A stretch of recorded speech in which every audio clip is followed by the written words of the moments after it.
Women make up less than 5% of Fortune 500 CEOs. They make up less than a quarter of senior management roles globally. And they make up only 19% of board seats globally. And this is despite some 2 decades of research that actually links female representation in the workplace to various company performance issues, including financial performance. So this is another piece of research, but it's not a piece of research that's designed to make the business case for increasing female participation, because we think that business case is already clear.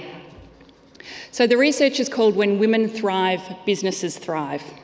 And it looks specifically at what companies are doing today to increase female participation rates in the workplace and what the projected outcomes of this will be. And then specifically it looks at what companies are doing and what we might do to accelerate the pace of change with regards to female participation in the workplace.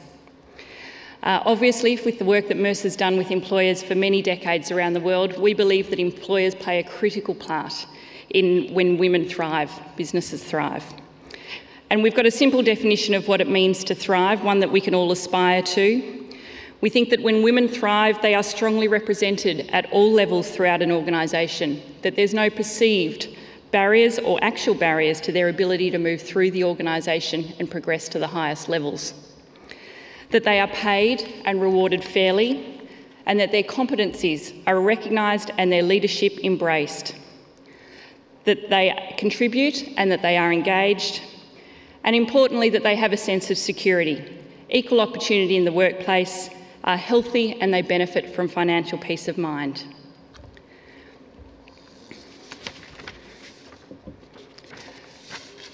So Kate mentioned the World Economic Forum. Mercer's been working with the World Economic Forum for a couple of years now. We started in 2013 partnering with the World Economic Forum to look at the workforce country by country. And in doing that, we created the Human Capital Index.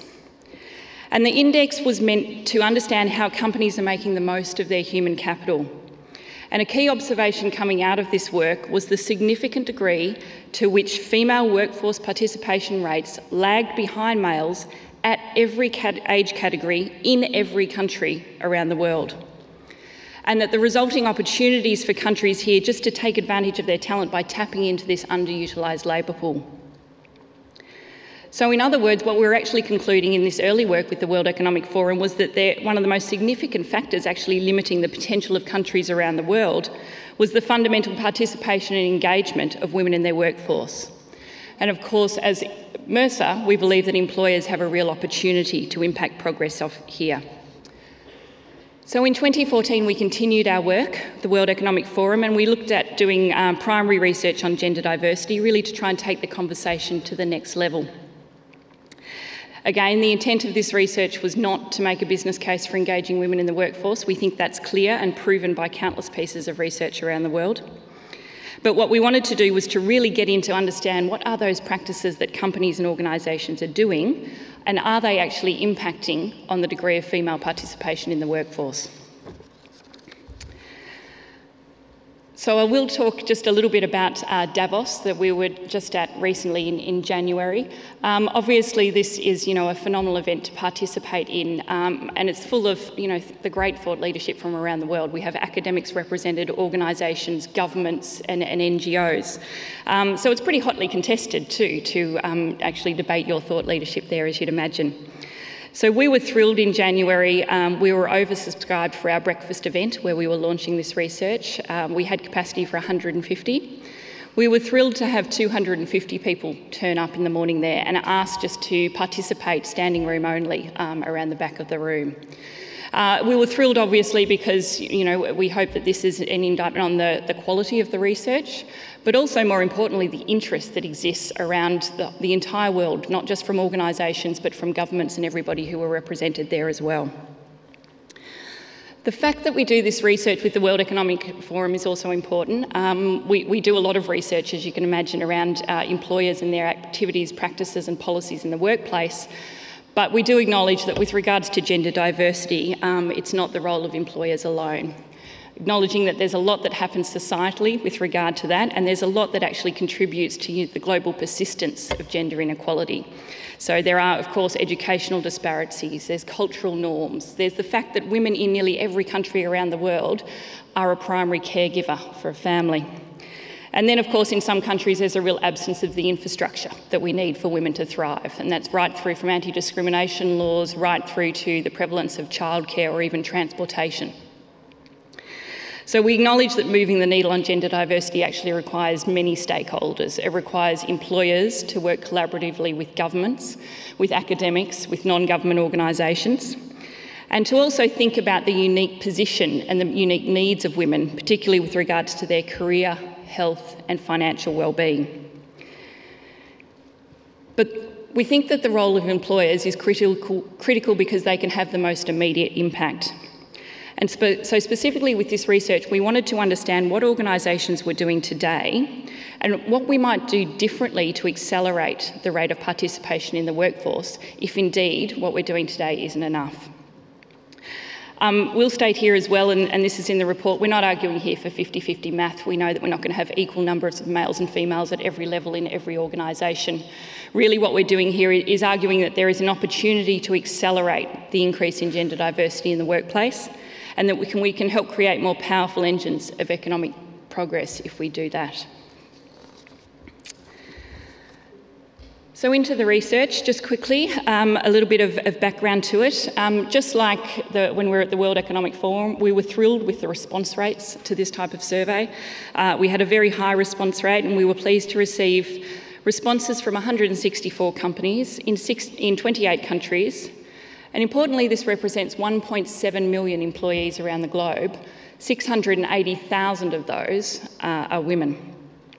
And as you can see here on these slides, a great number of companies across a very diverse range of industries. So we had a good cross-section of sectors represented, about 38% from services, about 30% product and manufacturing, 12% IT. And we also had fairly good representation across the globe. So about 38% of respondents were from North America. About 32% were from Europe and Oceania, and here you can tell this is an American-based survey. Europe and Oceania, it actually includes Australia and New Zealand in its grouping. 26% from Latin America and 4% from Asia. And it was the foundational year for us, so we acknowledge that we'd like to get better representation from Asia and emerging markets next year as we go forward. So overall with this survey, a really good cross-section of country, location, geography, and also company size, revenue and headcount. So before we get into the findings, I thought I'd just play for you a little video that actually will describe it overall, and then we can dive into some of the specifics about that. There are 3.5 billion women in the world, and not one of them is the same. Yet each is connected by challenges they face: subjectivity to stereotypes and unfair judgment, diminished economic opportunity, and in many parts of the world, continued limitations in fundamental rights. While advancements have been made by our governments and by employers, there remains gaps in the workplace, in gender diversity, in opportunity for advancement, in pay equity, and in the overall well-being of women. The Human Capital Report, released by the World Economic Forum with Mercer in 2013, found that only 60 to 70% of the eligible female population participates in the global workforce, compared with male participation in the high 80s. And this trend persists across both developed and developing geographies and across all age groups. We are not realizing the full value of the female workforce. And, as you will see, we are not making progress fast enough. Mercer's 2014 When Women Thrive research set out to understand how we can accelerate gender diversity through a focus on a critical constituent: employers. This comprehensive study represented 164 organizations in 28 countries and included more than 680,000 women.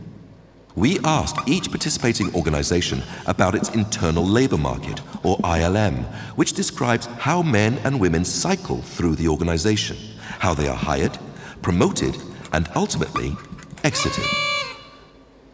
In the US and Canada, we saw that while women were more likely to be hired in the higher senior ranks, they were also more likely to be retained in the lower ranks, where they were always less likely to advance.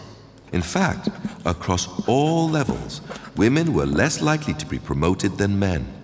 However, in Europe, Oceania, and Latin America, promotions were more equitable by opportunities for firms committed more to equity in hiring or retention. We then linked these flows to future representation to understand the trajectory and how that trajectory can be accelerated. In short, how women can thrive in the workplace today. If flows stay as they are, the global outlook is positive, but still not enough to get us where we want to be in 10 years. When we look across the regions, although current representation of women is highest in Northern America, projected growth is meager. Europe, Oceania, and Latin America, on the other hand, drive the global growth, ultimately moving far ahead of Northern America if they can perpetuate current practices. When we move from an examination of outlook to an assessment of opportunity, we see opportunities for dramatic improvements. Globally, if we are able to eliminate differences between women and men in hire, promotion, and retention rates, we see an additional 8% point gain in female representation. Furthermore, we see dramatic improvements in all of the regions examined. The opportunity is there. We can make significant progress in the next decade if we are focused on the right actions. For example, we identified two critical elements of a holistic gender strategy that align with corresponding opportunities for employers: an expanded focus on women's health and financial wellness. Since women continue to earn less than men in the same occupations and spend more years out of the workforce caring for others, they have less opportunity than men to accumulate lifetime earnings. Those organizations that prioritize gender equity in pay to address this issue through robust, proactive review integrated with their annual compensation calendar see dramatic improvement in future gender representation. Similarly, those organizations that are monitoring savings ratios by gender and, based on that, provide financial education and training customized to different gender behaviors also see an improved future trajectory. In regards to health, evidence from around the world indicates that health and caregiving issues have a huge impact on employee productivity. Women in particular have a unique relationship with health and health care, not only as patients, but also as decision makers and primary consumers. Perhaps that's why those organizations focused on women's health see the results in accelerated progress towards more equitable female representation. In short, creative innovation, a holistic view, and relentless focus can drive success. Now is the right time for women to thrive, and employers can do a great deal to make that happen.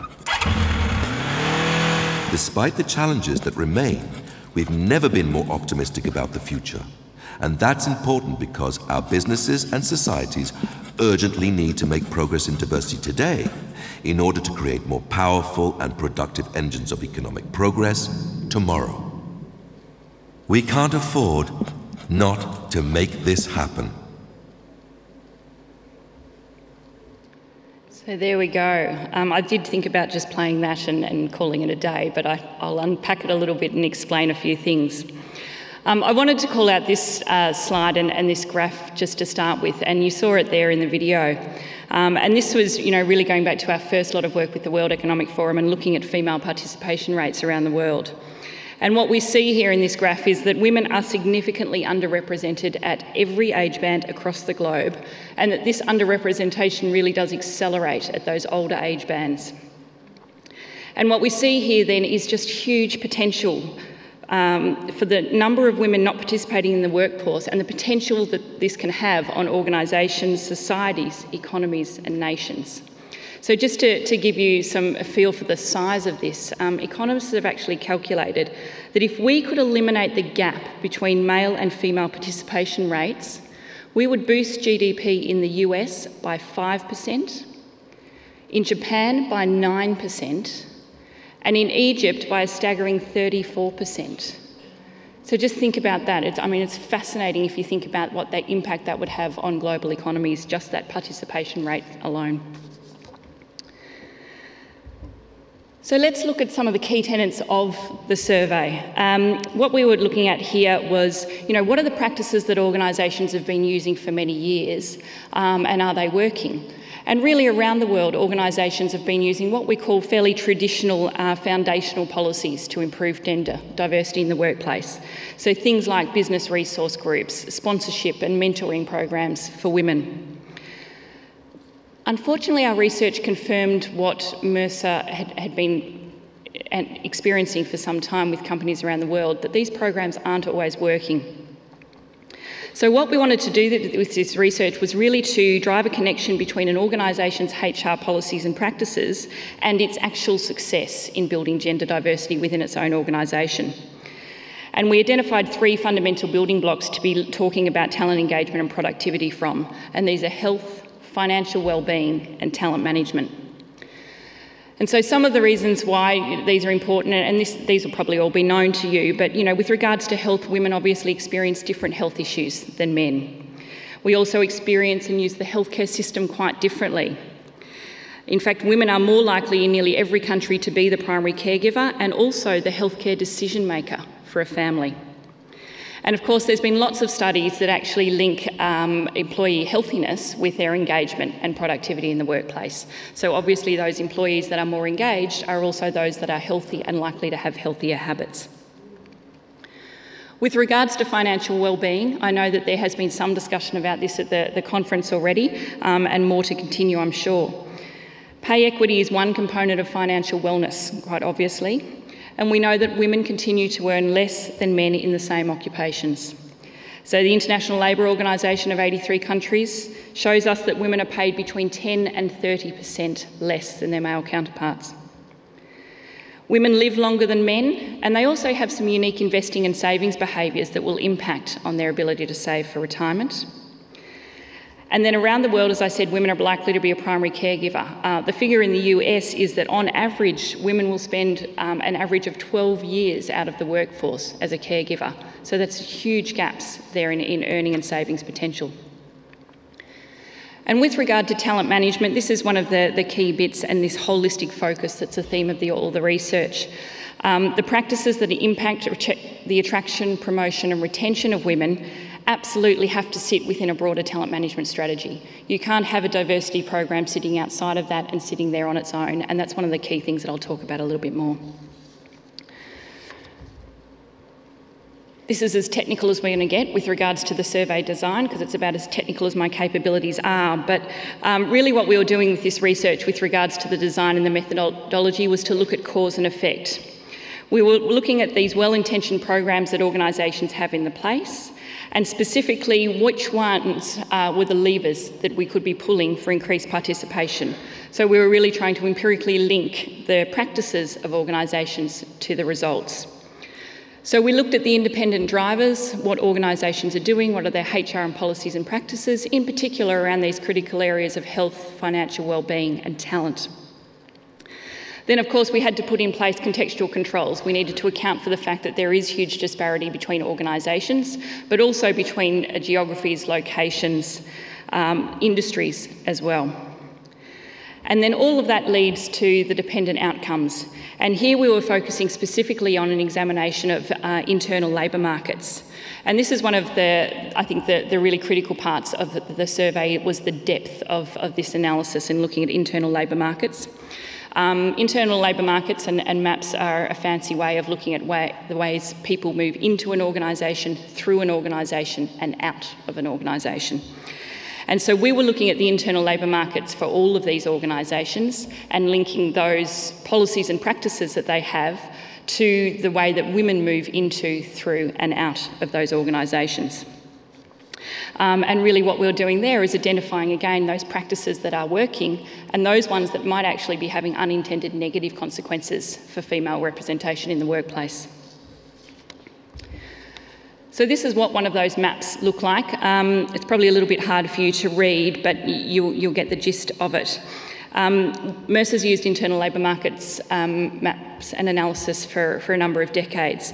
This map that's here is a map of North America.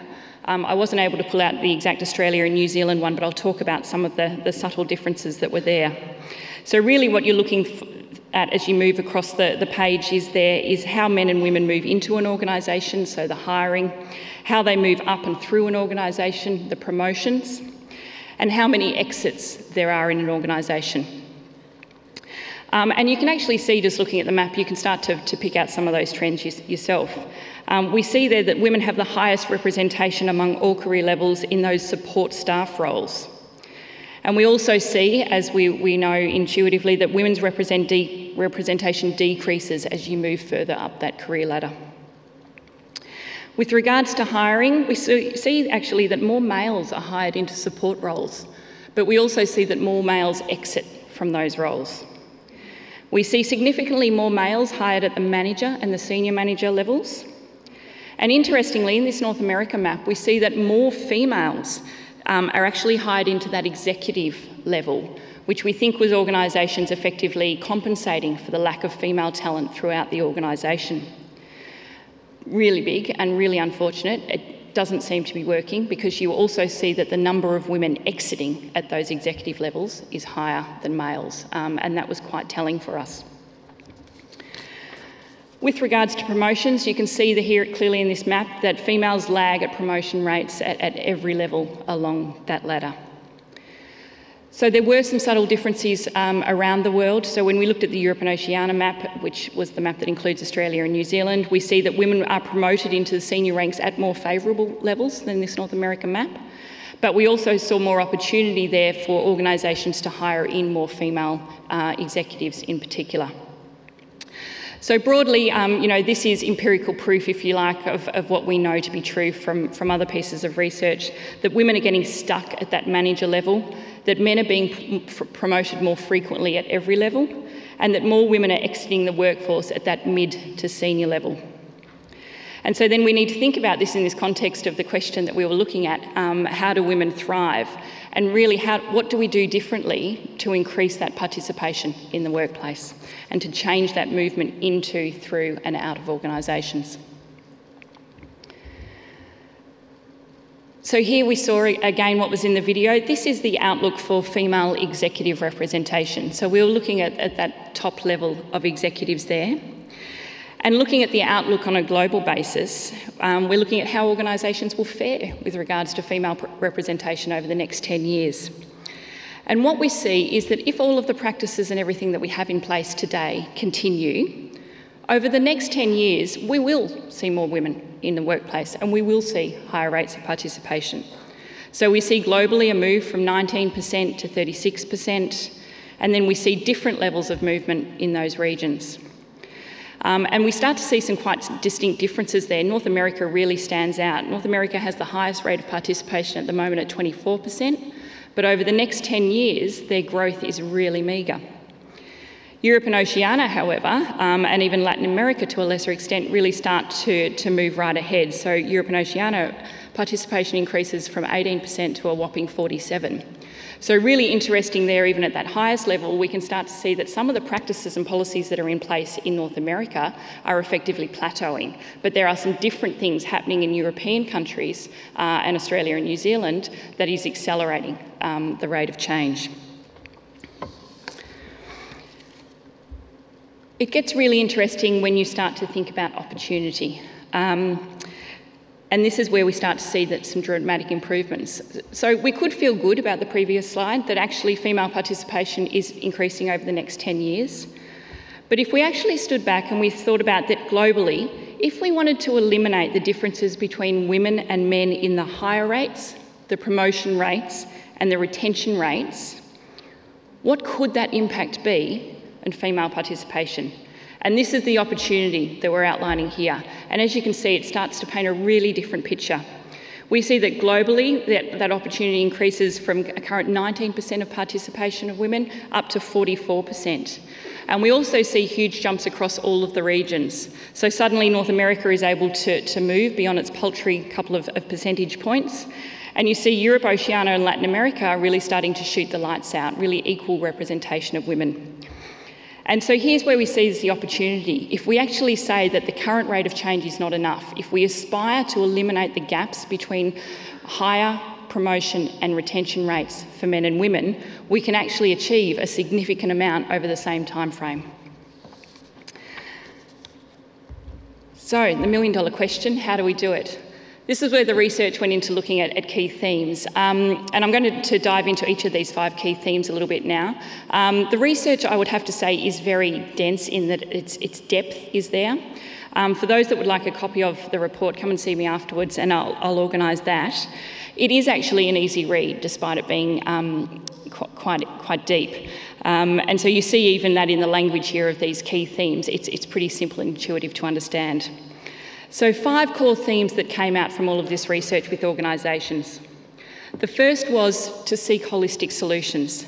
The importance of thinking about gender diversity as part of an overall talent program, not a discrete set of practices that sit on its own. A second key theme was the importance of fostering passion over formality, that making executives or organisations accountable is not enough. It actually requires authentic leadership to make things work. Linked to that is the importance of managing actively, not passively, and I'll spend a little bit of time on this because it is the area of most interest, I think. All of these programs and policies that we have in place in organisations today actually require very active management, and if they aren't actively managed, can actually have negative consequences for the women who take them up. The fourth is to think and act differently. The time has come to think about non-traditional solutions for increasing female participation in the workplace, and specifically around the areas of health, financial wellbeing and talent. And then the fifth is to realise unique value, and this gets into that controversial area of men and women's unique skills and how organisations can harness those skills to actually improve their own outcomes as well as participation in the workplace. So that first theme, seek holistic solutions. This is, as I said, is really about organisations having to think about everything that they're doing around their talent, of which gender is one component. Rather than talk about the findings in detail, I'll talk about a nuance of the survey that was actually really interesting. What we were doing with this set of questions was asking companies about their confidence in their ability to attract, develop and retain female talent. And we asked those questions in 2 ways. We asked some organisations that question at the start of the survey, and we asked some of them that question at the end of the survey. And we were asking basic questions on a 5-point scale. 5 was that they were really confident that they were going to attract, retain and develop their talent. Number 1 is that they weren't very confident in their ability to do that. Those organisations who answered the question at the start of the survey were very confident. So they were able to think top of mind, what are the policies and practices I've got in place? Yes, my organisation has them, we're all cool, it's all sorted.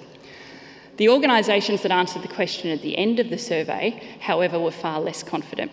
So as the survey had forced them to unpack and itemise and think about all of the individual diversity programs and the talent programs that they've got in place, they became far less confident about their ability to make sure that those programs are actually eliciting the change that's needed.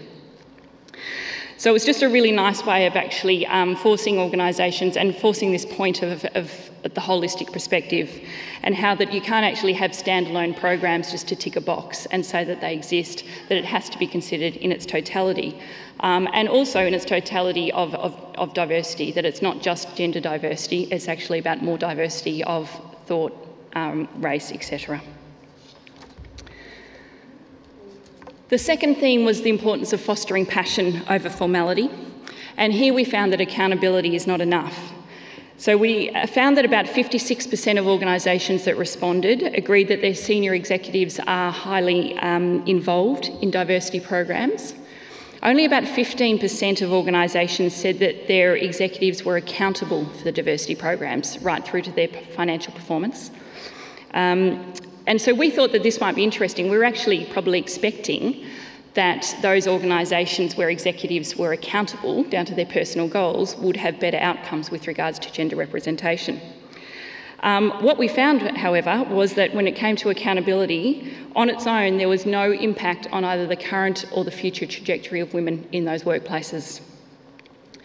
And we concluded that this links to the overall importance of passion, that it's actually about authentic participation in the process. It's about leaders who really believe in the value of diversity for their workplaces that actually elicits the greatest results with regards to representation of women. Simply said, what we found is that you can't pay lip service to this. You can't just put out there that you've got a program and yes, it's important to the organisation and have that fall cold.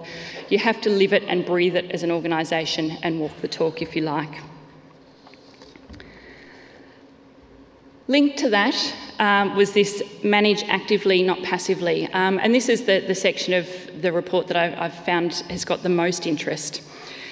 What we're talking about here is the active management of policies and programs and how important this active management is to actually avoid unintended negative career consequences. So again, you can't just have your programs and policies around gender diversity on the books. You really have to live them and breathe them and genuinely believe in what they're going to do for your organisation. So there was quite a lot in this section of the report. I'm just going to pull out a few key findings that I think will be of interest. The first is that in this section we found that the roles assigned to men and women really do matter. In particular, ensuring that women and men have equal access to P&L roles will actually lead to better gender diversity outcomes in organisations. We also found that simply implementing leave and flexibility programs to support women's needs, in the absence of proactive management of women's careers, can actually slow the trajectory of those women through an organisation. So I think this is really cautionary, particularly given the prevalence of these programs in workplaces today.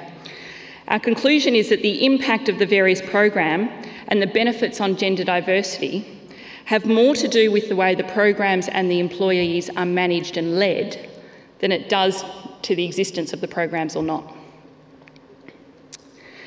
And in this section, this is the section where pay equity also gets some discussion. This research, I will say, didn't look at pay equity levels throughout the organisation. It was really looking at female participation rates throughout the organisations. But we did look at whether pay equity had impact on gender diversity in organisations.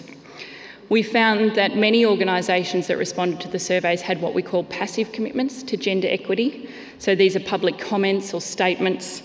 They might be a website statement, they might be a statement in employee values or guidelines. What we found is that these passive statements had no impact on either the current or future trajectory of women. In contrast, the active management of pay equity by dedicated teams using actual statistical analysis and remediation was having a really strong impact on gender diversity in workplaces. And I think this is a little bit US-centric, this finding where these dedicated teams are more prevalent perhaps than in some companies in Australia. But these dedicated teams that are focused solely on analysing, using real data, the pay equity throughout organisations and then putting in place specific policies and practices really are having quite a profound impact on gender diversity.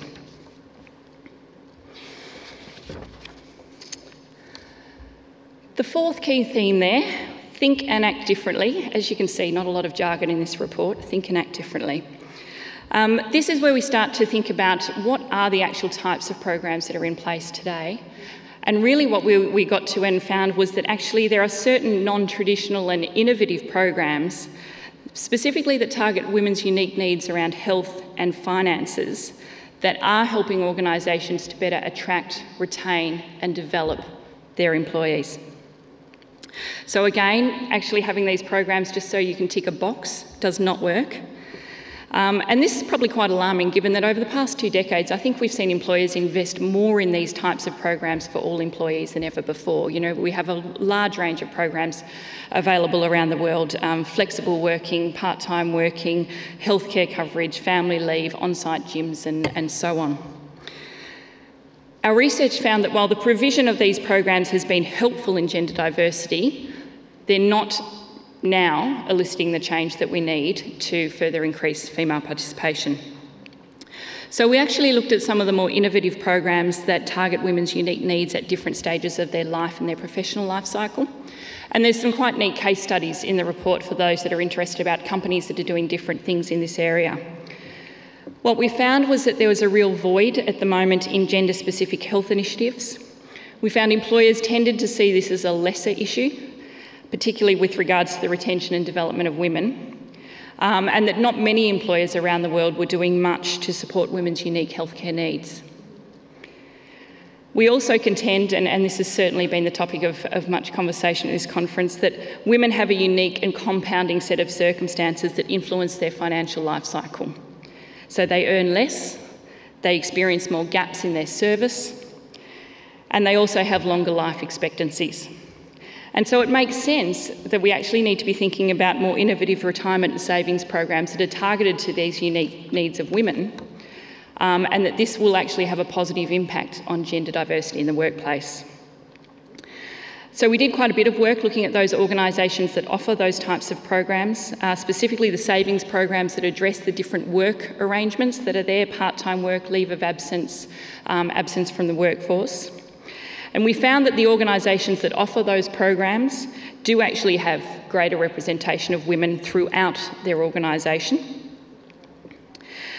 And so there's quite a number of examples that are in the report, but the potential here is for companies to think differently about the programs that we offer, and to think about what are the unique needs of their workforce, men and women, and how they can start to target programs to them. And if we're able to do that, then we found that there was definitely going to be a significant increase in female participation in the workforce over those next 10 years.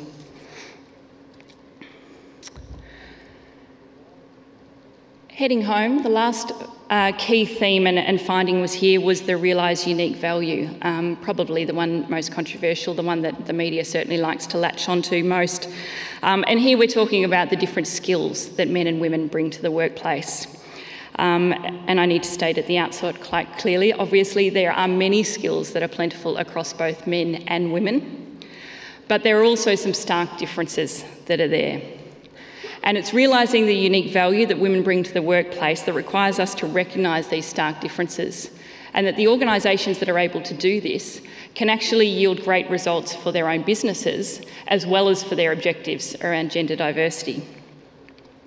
So where are those differences? That's what everybody wants to know. We found that women excel in team management and leadership. They excel in teamwork and cooperation with their other groups. And they also excel in their flexibility and adaptability to change or hardship. So we're not saying in calling these out that women should be channelled into these roles, or even that others need to focus on improving those skills. What we are saying is if the women have those skills and they want to use them, the companies that can embrace that can actually drive significant value for themselves. And then when we take this data into our models, we see that the organisations that considered these three strengths of women as important to career success for their organisation actually then had greater representation of women in their workplaces. And conversely, those organisations that placed a low ranking on those skills actually had lower representation of women throughout the entire workforce. So we see here that there's an opportunity to really think and challenge ourselves to think differently about the skills that men and women bring to the workforce and how we can embrace them just by acknowledging them and putting them to use. And for the companies that do, they have the opportunity to help women thrive, to increase diversity in their workplaces, but also to contribute significantly to the way that their own companies can grow.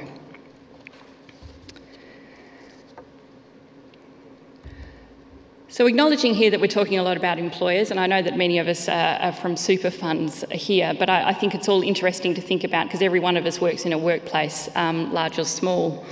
But really with this research, what we're doing now is talking to employers, and employers' key question is, well, where do I start? What do I do differently in my workplace today? And so we've got these 6 key implications for employers to start thinking about now. The first is for companies to admit that they have a problem, but that's not a bad thing, because if a problem, you've also got an opportunity. The second, and the most important to me, is actually to base everything that you're doing in your organisation on robust data and analytics. Let the data speak to what your organisation needs, not opinion, rumour and innuendo. The third is to align diversity strategy to talent strategy. As I said, this holistic focus is absolutely critical. You can't think about these things in a piecemeal way. Number 4 is to focus on an enabling environment and really passionate leadership to support everything that you're doing around gender diversity, and that this will be far more important than actual accountability and having hard goals there. Number 5 is to adopt a broad view of what it takes to support women. And I think this will be really interesting over the next couple of years to see which organisations are able to think differently about what programs and policies they offer for women, particularly in these areas of health, financial wellbeing and talent. And then the 6 is, again, reflecting that we're focusing very much on what employers can do, but it is actually about the broader context. Employers must also collaborate with other stakeholders, and these include stakeholders in that macro environment, governments, non-government organisations, academics and a variety of others in communities. And that we have to do that because many of the disparities that exist in countries will prevail. You know, we will still have educational disparities for some time, unfortunately. It is still likely to be a case that women will continue to be a primary caregiver and taking time out of work. And unfortunately, there will still continue to be an absence of enabling infrastructure, particularly with regards to child and elder care, transportation. But if employers are able to take the lead on this, if they're able to really challenge themselves to think differently about how they can go faster in the area of gender diversity, then we actually have a real opportunity to significantly increase the pace of change over the next 10 years, rather than wait for equality to unfold for our daughters and our granddaughters.